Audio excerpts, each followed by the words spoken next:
નમસ્કાર, હું છું કેતલ અને આપ જોઈ રહ્યા છો CB24।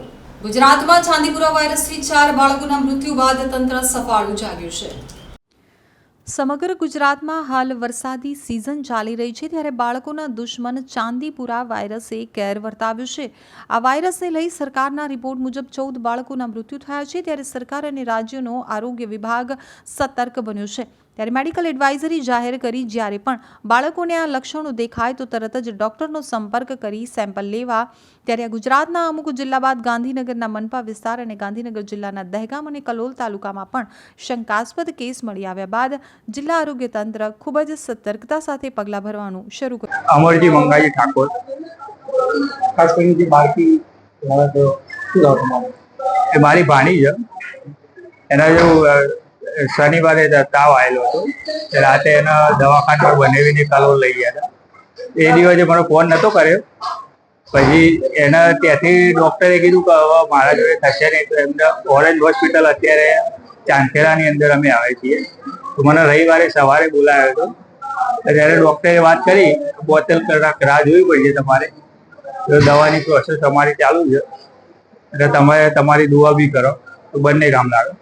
તો અત્યારે ડૉક્ટર સાહેબે કીધું 30-40% રાહત છે, દવા એનું કામ કરે છે, એટલે આરામ થવાની શક્યતા છે। પણ કાલે જો મશીનોનો જે સપોર્ટ છે એ એને બંધ કરી દે ને પછી તમને ચોક્કસ હું કહીએ। હાલ તો તબિયત સારી છે, હાલ તો સારી છે, આશા છે કે જલ્દી એને ઠીક થઈ જશે। ત્યારે કલોલના પાનસર ગામે એક બાળકીને શંકાસ્પદ વાયરસના લક્ષણો સાથે અમદાવાદના ચાંદખેડાની ઓરેન્જ હોસ્પિટલમાં એડમિટ કરાઈ છે। હાલ તો તેની તબિયત સ્થિર હોવાનું ડોક્ટર જણાવી રહ્યા છે। ત્યારે આ વાયરસને લઈ અને દહેગામ અને કલોલમાં જિલ્લા આરોગ્ય તંત્ર એક્શનમાં આવી ગયું છે અને અસરગ્રસ્ત વિસ્તારનું સઘન સર્વેલન્સ શરૂ કરી દેવામાં આવ્યું છે।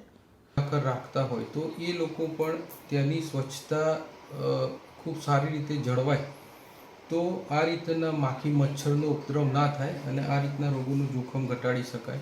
તો એ પંચાયત મારફતે પણ આ બાબતે થોડી અવેરનેસ માટેના થોડી એક્ટિવિટી કરવામાં આવશે અને સાથે સાથે આરોગ્ય વિભાગ દ્વારા પણ આનું સતત સર્વેલન્સ હાથ ધરવામાં આવશે।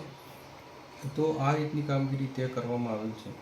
તેમજ સાહેબ કલોલ તાલુકામાં પણ એક શંકાસ્પદ કેસ મળી આવેલ છે તેમ માહિતી મળેલ છે। હા, કલોલ તાલુકાની આજે જે બપોરે અમદાવાદ જિલ્લા પંચાયત તરફથી જે મેસેજ મળેલ એમાં એક 2 વર્ષની બાળકી એને પણ ગત તારીખ 13ના રોજ અને તાવની સાથે થોડી ખેંચની તકલીફ થઈ અને એના મોઢાના પેઢાના ભાગમાંથી સામાન્ય બ્લીડિંગના લક્ષણો જણાવેલ હતા।